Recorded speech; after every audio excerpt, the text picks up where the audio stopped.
Hello friends and welcome back to our channel Banaras the learning channel. तो आज हम research series में एक नया टॉपिक डिस्कस करने जा रहे हैं जिसका नाम है वेरिएबल्स और उसके टाइप्स। तो सबसे पहले ये समझते हैं कि वेरिएबल्स क्या होते हैं। तो वेरिएबल इज समथिंग और एनी कैरेक्टरिस्टिक्स दैट वेरीज, कोई भी ऐसी चीज़ या कैरेक्टरिस्टिक्स जो चेंज होती हो वो वेरिएबल कहलाती है।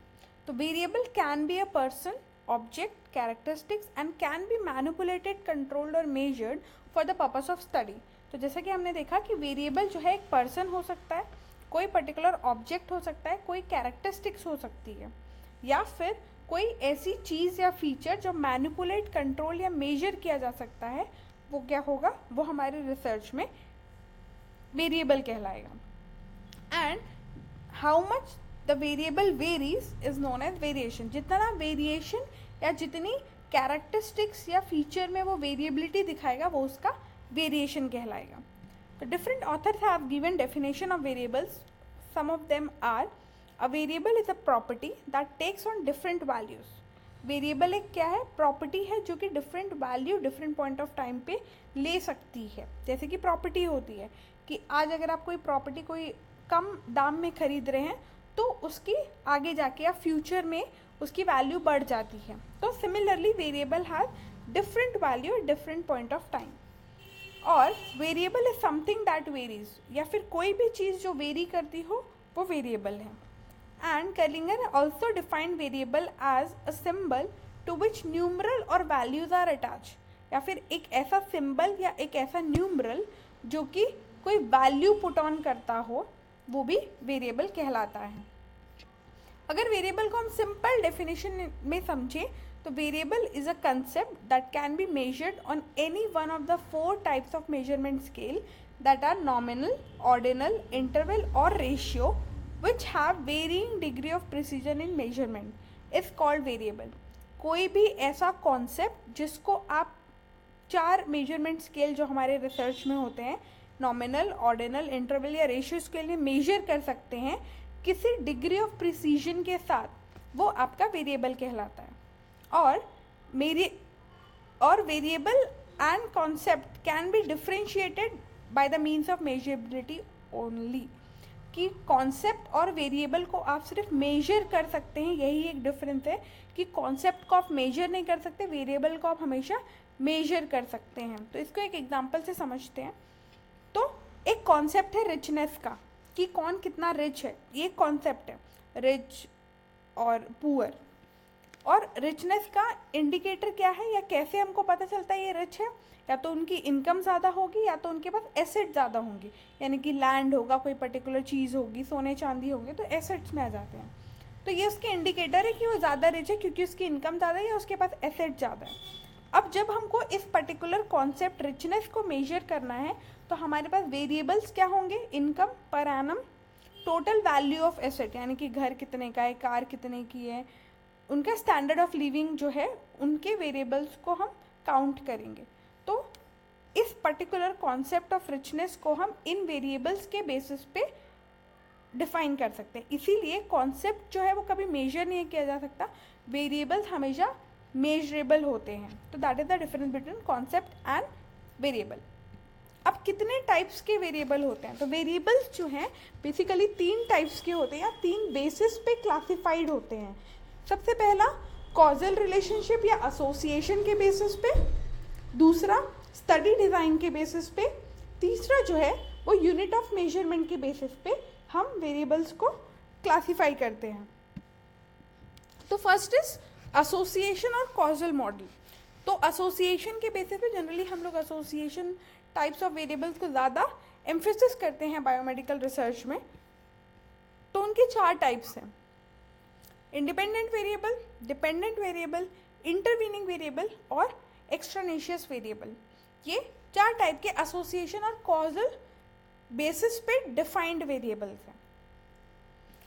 अगर हम वेरिएबल्स को यूनिट ऑफ मेजरमेंट के हिसाब से देखें तो 2 क्लासिफिकेशन है, one is quantitative variables and qualitative variable, another is continuous variable and categorical variable, जिसमें कि आपके कैटेगरिकल वेरिएबल्स के सब टाइप्स हैं कॉन्स्टेंट, डाइकोटोमस और पॉलीटोमस, यानी कि जितने constant is like tree, tree हमेशा ट्री ही रहेगा, वो यूनिवर्सल है, तो that is constant type of variable.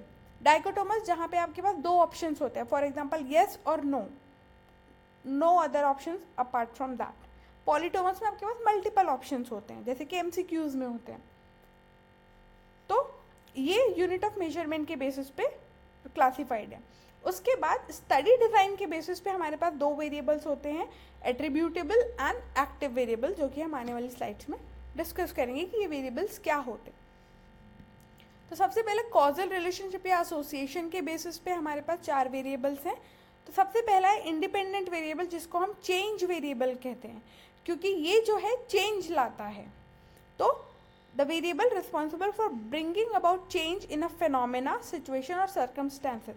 किसी भी फिनोमेना, सिचुएशन या सर्कमस्टांसेस में जो भी वेरिएबल या जो भी प्रॉपर्टी चेंज लेकर आती है वो इंडिपेंडेंट वेरिएबल कहलाती है, और जिस पे चेंज का इफेक्ट आता है वो डिपेंडेंट वेरिएबल या आउटकम वेरिएबल कहलाता है।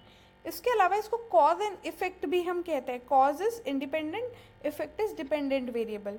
तो यहाँ पे आउटकम वेरिएबल या जिसके ऊपर इफेक्ट या इम्पैक्ट आता है उसको हम कहते हैं डिपेंडेंट वेरिएबल। इसके अलावा दो और वेरिएबल्स होते हैं हमारे, वो है एक्सट्रानेशियस वेरिएबल एंड इंटरवीनिंग वेरिएबल। तो एक्सट्रानेशियस वेरिएबल को अफेक्ट या इन्फ्लुएंस वेरिएबल कहते हैं, क्योंकि ये कॉज और इफेक्ट यानी कि इंडिपेंडेंट और डिपेंडेंट वेरिएबल के रिलेशनशिप को अफेक्ट करता है। अब इसको एक एग्जांपल से समझते हैं। फॉर एग्जांपल हमको ये देखना है कि कॉफ़ी का स्लीप क्वालिटी और क्वांटिटी पे क्या इफेक्ट पड़ता है या स्लीप पे क्या इफेक्ट पड़ता है।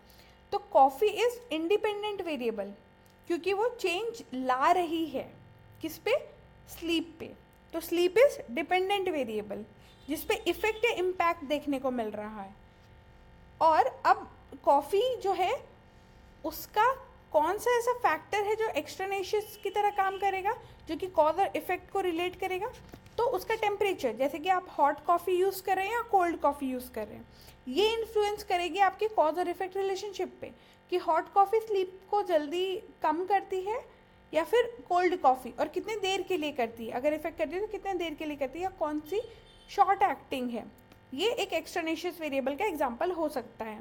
उसके बाद आता है हमारा कनेक्टिंग और लिंकिंग वेरिएबल्स, या फिर इंटरवीनिंग और कंफाउंडिंग वेरिएबल भी जिसे हम कहते हैं, in which certain situations are necessary to complete the relationship between cause and effect variables। तो जैसा कि डिफरेंट टाइप्स ऑफ कॉफ़ी, या कोई ऐसी सिचुएशन या कोई ऐसा फैक्टर जो कि हम मैनिपुलेटिव मेजर नहीं कर रहे हैं बट वो रिलेशनशिप को अफेक्ट कर रहा है। फॉर एग्जांपल मिल्क, क्योंकि दोनों ही कॉफ़ी में हम मिल्क यूज़ कर रहे हैं, और मिल्क को हम ना मेजर कर रहे हैं कि क्वालिटी कैसी है या उसके फीचर्स कैसे हैं, बट वो मिल्क जो है उस कॉफ़ी में यूज़ होने वाला है इस पर्टिकुलर एग्जांपल के लिए, वो इंटरवीनिंग या कंफाउंडिंग वेरिएबल का काम कर सकता है यहाँ पे। तो इंडिपेंडेंट वेरिएबल जो इफेक्ट दिखाता हो, डिपेंडेंट वेरिएबल जिस पे इम्पैक्ट आता हो।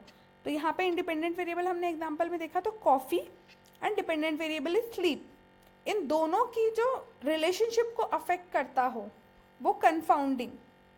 फॉर एग्जांपल मिल्क की क्वालिटी इन दोनों के रिलेशनशिप को अफेक्ट करती है। और एक्सट्रानेशियस वेरिएबल जो कि बेसिकली डिपेंडेंट वेरिएबल पे ज़्यादा इफेक्ट दिखाता है, बट वो एक्सटर्नल फैक्टर होता है, जैसे कि आप हॉट कॉफ़ी ले रहे हैं या cold coffee, that can be a example of extraneous variable.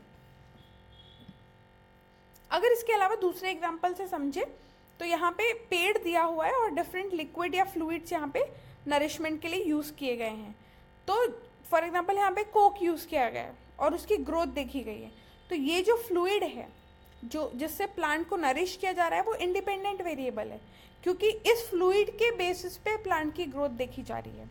और ग्रोथ जो देखी जा रही है वो डिपेंडेंट वेरिएबल है, क्योंकि इस फ्लूइड के इफेक्ट का जो कॉन्सिक्वेंसेज है या इस फ्लूइड का जो इफेक्ट है वो हम मेजर कर रहे हैं या इम्पैक्ट मेजर कर रहे हैं। तो ग्रोथ क्या हुई हमारी, डिपेंडेंट वेरिएबल, और ये फ्लूइड क्या हुआ, इंडिपेंडेंट वेरिएबल।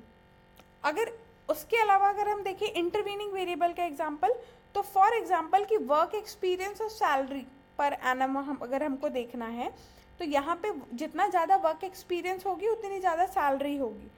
बट यहाँ पे एक इंटरवीनिंग फैक्टर आता है जो है जेंडर। हो सकता है पर्टिकुलर कंट्री या पर्टिकुलर एरिया में वर्क एक्सपीरियंस होने के बावजूद फीमेल की सैलरी कम होती हो, जो कि बहुत कॉमन जो है हमको देखने को भी मिलता है, तो वो जो फैक्टर होगा जेंडर यहाँ पे, वो क्या होगा, आपका इंटरवीनिंग वेरिएबल होगा।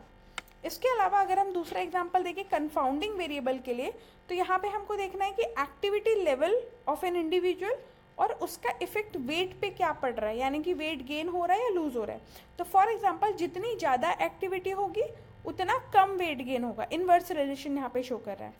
बट यहाँ पे एक कंफाउंडिंग फैक्टर है, वो है इंडिविजुअल या पार्टिसिपेंट्स की एज, जो कि हम मैनिपुलेट या कंट्रोल नहीं कर रहे हैं, बट ये हमको रिजल्ट्स में अफेक्ट डाल रही हैं, या ये रिजल्ट्स में हमको देखने को मिल रहा है कि जो ज़्यादा एज के लोग हैं उनकी एक्टिविटी लेवल कम है और वेट गेन ज़्यादा हो रहा है।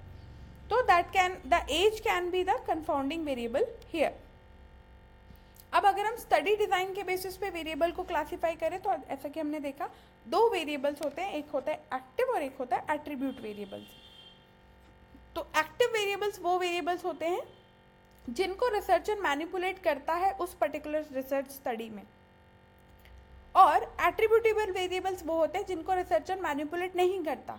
फॉर एग्जांपल अगर आप कोई ट्रीटमेंट दे रहे हैं, हॉट फुट बाथ या ऐसा कोई भी ट्रीटमेंट दे रहे हैं, या कॉफ़ी का ही अगर हम एग्जांपल लें, तो वहाँ पे कॉफ़ी का जो टेम्परेचर या कॉफ़ी का जो अमाउंट है वो रिसर्चर मैनिपुलेट कर रहा है, तो वो क्या होगा, वो एक्टिव वेरिएबल कहलाएगा। और एज जो है पार्टिसिपेंट्स का, वो हम मैनिपुलेट नहीं कर सकते या नहीं कर रहे हैं, या हम एज बार नहीं रख रहे हैं अपनी रिसर्च स्टडी में, तो that can be attributable variables. तो hope you guys like this video, do like, share and subscribe our channel for more videos. Thanks for watching.